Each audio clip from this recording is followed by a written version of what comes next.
ജ്യോതിഷ മാർഗത്തിലേക്ക് സ്വാഗതം. ദശാകാലങ്ങളെക്കുറിച്ചാണ് കഴിഞ്ഞ വീഡിയോയിൽ വിശദീകരിച്ചത്. ദശാകാലങ്ങളെ പോലെ തന്നെയോ അതിനേക്കാൾ പ്രാധാന്യത്തോടെയോ പരിഗണിക്കുന്ന സമയങ്ങളാണ് അപഹാരകാലങ്ങൾ. ഈ എപ്പിസോഡിൽ അതിനെക്കുറിച്ച് ചർച്ച ചെയ്യുന്നു. കണ്ടു നോക്കൂ.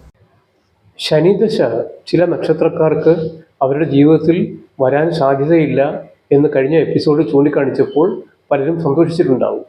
എന്നാൽ സന്തോഷിക്കാൻ വരട്ടെ, ശനി കഷ്ടതകൾ തരാൻ ഉള്ള രീതിയിലാണ് നമ്മളുടെ ഗ്രഹനിലയിൽ നിൽക്കുന്നതെങ്കിൽ ശനിയുടെ ദശാകാലം വന്നില്ലെങ്കിലും അതിൻ്റെ അപഹാരകാലങ്ങളിൽ ആ ദോഷങ്ങൾ നമ്മൾ അനുഭവിക്കുക തന്നെ ചെയ്യും. മറ്റെല്ലാ ഗ്രഹങ്ങളുടെയും ദശാകാലങ്ങളിൽ ശനിക്കും അപഹാരം വരും.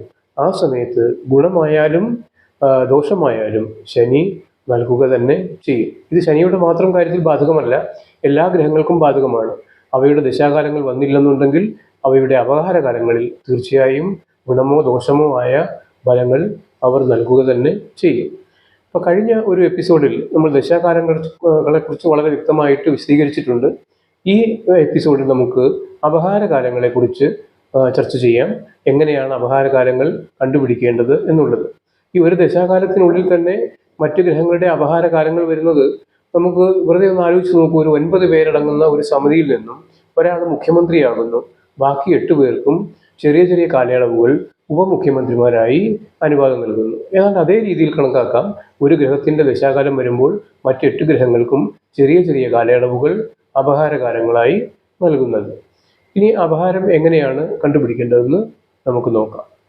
ദശാകാലങ്ങളുടെ ക്രമം പോലെ അപഹാരകാലങ്ങൾക്കും കൃത്യമായ ക്രമമുണ്ട്. ആ ദശാകാലങ്ങളുടെ ക്രമം തന്നെയാണ് ഇവിടെയും പിന്തുടരുന്നത്.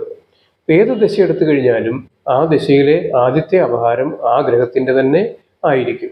ഇപ്പോൾ നമുക്ക് ഉദാഹരണത്തിന് സൂര്യദശ എടുത്തു കഴിഞ്ഞാൽ സൂര്യദശയിലെ ആദ്യത്തെ അപഹാരം സൂര്യൻ്റെ തന്നെ ആയിരിക്കും.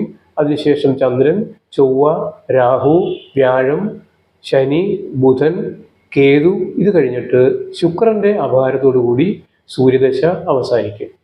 ഇനി നമ്മൾ ബുധൻ്റെയാണ് ദശ എടുക്കുന്നത് വെച്ചോളൂ. അങ്ങനെയാണെങ്കിൽ ആദ്യത്തെ അപഹാരം ബുധൻ്റേതായിരിക്കും. അതിനുശേഷം കേതു, അതിനുശേഷം ശുക്രൻ, രവി, ചന്ദ്രൻ, ഇങ്ങനെ വന്ന് ഏറ്റവും ഒടുവിൽ ശനിയുടെ അപഹാരത്തോടുകൂടി ബുധദശ അവസാനിക്കും. ഇതാണ് അപഹാരങ്ങളുടെ കൃത്യമായ ക്രമം. ഒരു ദശയിലെ അപഹാരം കണ്ടുപിടിക്കുന്നതിന് ആ ദശാനാഥന് പറഞ്ഞിട്ടുള്ള എത്ര വർഷങ്ങളാണോ ആ വർഷങ്ങളെ അപഹാരത്തിൻ്റെ നാഥനായിട്ടുള്ള ഗ്രഹത്തിന് പറഞ്ഞിരിക്കുന്ന ദശാകാല വർഷങ്ങൾ കൊണ്ട് ഗുണിക്കണം.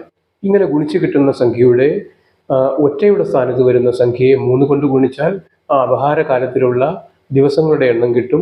അതിന് ഇടതുവശത്ത് വരുന്ന എന്ത് സംഖ്യയാണോ അത് മാസങ്ങളുടെ എണ്ണത്തെയും കുറിക്കുന്നു. അപ്പോൾ ഇങ്ങനെ പറയുമ്പോൾ നിങ്ങൾക്കൊന്നും മനസ്സിലായിട്ടുണ്ടാവില്ല. അത് വ്യക്തമാകാൻ വേണ്ടിയിട്ട് നിങ്ങളുടെ ഒരു ദശാകാലം പൂർണ്ണമായിട്ടും അതിൻ്റെ അപഹാരങ്ങൾ കണ്ടുപിടിക്കുന്ന വിധം ബോർഡിൽ എഴുതി കാണിച്ചു തരാം. നോക്കും. നമുക്ക് വ്യാഴദശയിലെ അപഹാരങ്ങൾ കണ്ടുപിടിക്കാൻ നോക്കാം. വ്യാഴദശ 16 വർഷമാണ്. അപ്പോൾ ഈ 16 വർഷത്തിൽ ഞാൻ നേരത്തെ സൂചിപ്പിച്ചു കഴിഞ്ഞു, വ്യാഴത്തിൻ്റെ തന്നെ അപഹാരമാണ് ആദ്യം വരിക. നമുക്കൊരു കാര്യം ചെയ്യാം. ആദ്യം ഈ വ്യാഴം കഴിഞ്ഞ് വരുന്ന അപഹാരങ്ങളുടെ പേരുകൾ ക്രമത്തിലങ്ങ് എഴുതി വയ്ക്കാം. വ്യാഴം കഴിഞ്ഞാൽ ശനിയുടേതാണ്, ശനി കഴിഞ്ഞാൽ ബുധൻ്റേതാണ്, ബുധൻ കഴിഞ്ഞാൽ കേതുവിൻ്റേതാണ്, കേതു കഴിഞ്ഞാൽ ശുക്രൻ്റേതാണ്, ശുക്രൻ കഴിഞ്ഞാൽ സൂര്യൻ്റേതാണ്, പിന്നെ ചന്ദ്രൻ്റെയും ചൊവ്വയുടെയും രാഹുവിൻ്റെയും അപഹാരകാലങ്ങളാണ് വരിക. അപ്പോൾ ഈ ആദ്യം നമുക്ക് ഈ വ്യാഴത്തിൻ്റെ ദശാകാലം അപഹാര വർഷവുമായിട്ട്, അപഹാരനാഥൻ്റെ വർഷവുമായിട്ട് ഗുണിക്കണം എന്നാണല്ലോ പറഞ്ഞത്. വ്യാഴത്തിൻ്റെ ദശാകാലം 16 വർഷമാണ്. അതിനെ ഈ വ്യാഴത്തിൻ്റെ തന്നെ ദശാവർഷം കൊണ്ട് തന്നെ നമ്മൾ ഗുണിക്കേണ്ടി വരും. അപ്പോൾ 16 × 16 256. ഈ 256-ലെ 6 എന്ന് പറയുന്ന ഒറ്റയുടെ സ്ഥാനത്ത് വരുന്ന സംഖ്യയെ നമ്മൾ 3 കൊണ്ട് ഗുണിച്ചിട്ട് ദിവസങ്ങളുടെ സ്ഥാനത്ത് എഴുതണം. ഇത് വർഷം, മാസം, ദിവസം അങ്ങനെയാണ് കാണിച്ചിരിക്കുന്നത്. അപ്പോൾ ആ ദിവസങ്ങളുടെ സ്ഥാനത്ത് നമ്മുടെ 6-നെ 3 കൊണ്ട് ഗുണിച്ച് എഴുതി വയ്ക്കുക. അതിനുശേഷം ഈ ഇടതുവശത്ത് കാണുന്ന 25 എന്നുള്ളത് അത് മാസങ്ങളുടെ എണ്ണമാണ്. 25 മാസങ്ങൾ എന്ന് പറയുമ്പോൾ നമുക്കറിയാം 2 വർഷവും 1 മാസവുമാണ്. കാരണം 12 മാസങ്ങളാണല്ലോ ഒരു വർഷം. അപ്പോൾ 12 12 24 ആകുമ്പോൾ 2 വർഷങ്ങളായി. പിന്നെ ബാക്കിയുള്ള 1 മാസം മാസത്തിൻ്റെ സ്ഥാനത്ത് തന്നെ എഴുതി. അപ്പോൾ നമുക്ക് വ്യാഴദശയിലെ വ്യാഴത്തിൻ്റെ തന്നെ അപഹാരം 2 വർഷം 1 മാസം 18 ദിവസം എന്ന് കിട്ടും. വ്യാഴത്തിൻ്റെ കഴിഞ്ഞാൽ ശനിയുടേത് ദശാവർഷം എഴുതാം.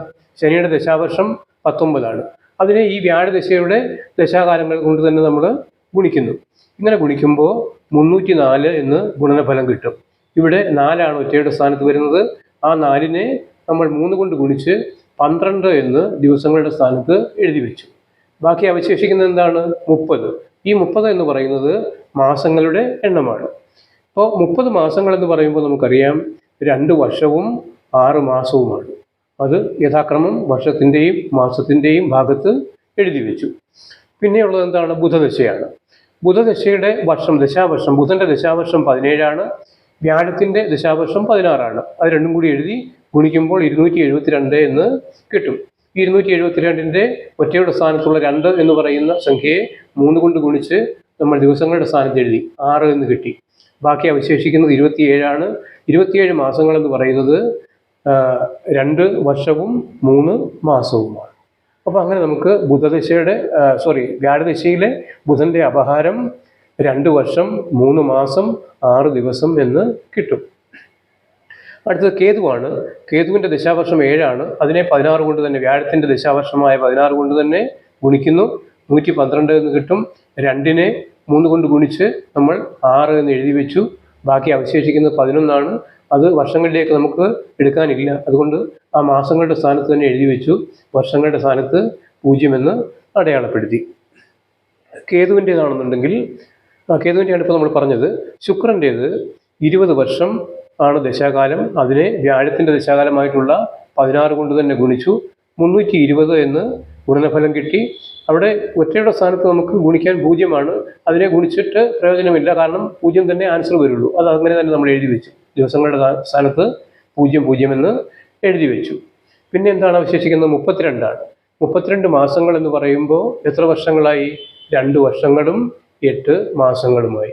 ഈ രീതിയിലാണ് താഴെ അറ്റം വരെ നമ്മൾ രാഹുവിൻ്റെ അപഹാരം വരെ ഗുണനഫലം എഴുതി വെച്ചിട്ട് ക്രിയ ചെയ്ത് വർഷങ്ങളും മാസങ്ങളും ദിവസങ്ങളുമാക്കി എഴുതി വെച്ചത്. ഇനി നിങ്ങൾ ശ്രദ്ധിക്കൂ, നമ്മൾ ഈ ദിവസങ്ങളുടെ എല്ലാം കൂടി ടോട്ടൽ എടുക്കുകയാണെന്നുണ്ടെങ്കിൽ മൊത്തം 90 എന്ന് വരും. മാസങ്ങളുടെ മൊത്തം ടോട്ടൽ എടുക്കുകയാണെങ്കിൽ 57 എന്ന് വരും. വർഷങ്ങൾ മൊത്തം ടോട്ടൽ എടുക്കുകയാണെങ്കിൽ 11 എന്ന് വരും. ഇനി ഈ 90 ദിവസങ്ങൾ എന്ന് പറഞ്ഞാൽ എന്താണ്? 3 മാസങ്ങളാണ് അല്ലേ? 30 ദിവസങ്ങളാണ് ഒരു മാസം. അതുകൊണ്ട് തന്നെ 90 ദിവസങ്ങൾ എന്ന് പറയുന്നത് 3 മാസങ്ങളാണ്. പിന്നെ വരുന്നത് എന്താണ്? നമുക്ക് എഴുതിയിരിക്കുന്ന 57 മാസങ്ങളുടെ എണ്ണമാണ്. ഈ 57 മാസങ്ങളോടൊപ്പം നമ്മൾ ഇവിടുന്ന് കൊണ്ടുവന്ന 3 മാസങ്ങളും കൂടി കൂട്ടുമ്പോൾ 60 മാസങ്ങളായി. എന്ന് പറഞ്ഞാൽ 5 വർഷങ്ങളായി. 12 × 5 60 അപ്പോൾ അങ്ങനെ 5 വർഷങ്ങളായി.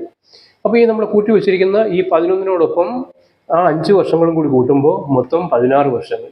അപ്പോൾ അങ്ങനെ വ്യാഴദശയിലെ 16 വർഷങ്ങൾ കൃത്യമായി നമുക്ക് കിട്ടും. ഇങ്ങനെ ഏത് ദശയാണെങ്കിലും ശരി, അതിൻ്റെ അപഹാരങ്ങൾ നിങ്ങൾക്ക് തന്നെ സ്വയം കണ്ടുപിടിക്കാവുന്നതാണ്. അപ്പോൾ ഇതേപോലെ നമ്മൾ ദിവസങ്ങളുടെയും മാസങ്ങളുടെയും ഒക്കെ എണ്ണം എഴുതി കൂട്ടുമ്പോൾ അത് കൃത്യമായിട്ട് മാച്ചായില്ല എന്നുണ്ടെങ്കിൽ നിങ്ങൾ ചെയ്ത ക്രിയയിൽ വരുന്ന തെറ്റാണ്. അല്ലാതെ ഈ ഫോർമുല ഒരു സമയത്തും തെറ്റുപറ്റുകയില്ല. അത് ഏത് ദശാകാലത്തിൻ്റെ ആയാലും ശരി. ഇനി നമുക്ക് ഗർഭശിഷ്ട ദശ എന്ന് പറഞ്ഞല്ലോ, ആ ഒരു ദശയാകുമ്പോൾ, അതായത് നമ്മൾ ജനിക്കുന്ന സമയത്തുള്ള ദശയാകുമ്പോൾ ഇതിലെ പല അപഹാരങ്ങളും ഉണ്ടാവില്ല. ആ അപഹാരങ്ങൾ നമ്മൾ അനുഭവിക്കേണ്ടി വരില്ല. മിക്കവാറും അത് ഒടുവിലത്തെ അപഹാരങ്ങളായിരിക്കും നമ്മൾ അനുഭവിക്കേണ്ടി വരിക. ആദ്യമുള്ള ചില അപഹാരങ്ങൾ ചിലപ്പോൾ കട്ടായേക്കാമെന്ന് അർത്ഥം. ഇനി ഒരു ദശാകാലം വരുന്നു എന്ന് കരുതി ചാടിക്കയറി അതിനായിട്ട് നമ്മൾ അതിൻ്റെ പരിഹാരങ്ങൾ, ദശാനാഥൻ്റെയോ അപഹാരനാഥൻ്റെയോ ഒക്കെ പരിഹാര കർമ്മങ്ങളിലേക്കൊന്നും പോകേണ്ട ആവശ്യകതയില്ല.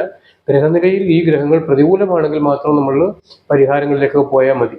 അതായത് ദശാനാഥനും അപഹാരനാഥനും ഒക്കെ നമ്മുടെ ഗ്രഹനിലയിൽ ദോഷപ്രദമായിട്ടാണ് നിൽക്കുന്നതെങ്കിൽ മാത്രം നമ്മൾ പരിഹാരങ്ങളിലേക്കൊക്കെ പോയാൽ മതി. ഈ ഓരോ ഗ്രഹങ്ങൾക്കും പ്രത്യേകം ആണ് പരിഹാര മാർഗങ്ങളുള്ളത്. ഓരോ ഗ്രഹങ്ങളും ഓരോ ദേവതകളെ പ്രതിനിധാനം ചെയ്യുന്നതാണ്. അപ്പോൾ അതിൻ്റെ കാര്യങ്ങളും അതേപോലെ ഈ ഗർഭശിഷ്ട ദശ തൊട്ട് അങ്ങോട്ടുള്ള ഓരോ കാലങ്ങൾ എങ്ങനെ നമ്മൾ കണക്കുകൂട്ടി എടുത്തുകൊണ്ട് പോകണം എന്നുള്ള വിവരങ്ങളൊക്കെ നമുക്ക് അടുത്ത ഒരു എപ്പിസോഡിൽ ഇതേപോലെ ക്രിയ ചെയ്ത് തന്നെ കാണിച്ചു തരാം. അതേപോലെ ആ ഗ്രഹങ്ങൾക്ക് എന്താണ് പരിഹാരങ്ങൾ ചെയ്യേണ്ടതെന്നുള്ള വിവരങ്ങളും അടുത്ത എപ്പിസോഡിൽ ഉൾപ്പെടുത്താം. വീഡിയോ എല്ലാവർക്കും ഇഷ്ടമായി കാണും എന്ന് വിശ്വസിക്കുന്നു. ഞങ്ങളുടെ തുടർന്നുള്ള എപ്പിസോഡുകൾ മുടങ്ങാതെ കാണുവാനായി ചാനൽ സബ്സ്ക്രൈബ് ചെയ്യുക, ബെൽ ബട്ടൺ അമർത്തുക. നന്ദി.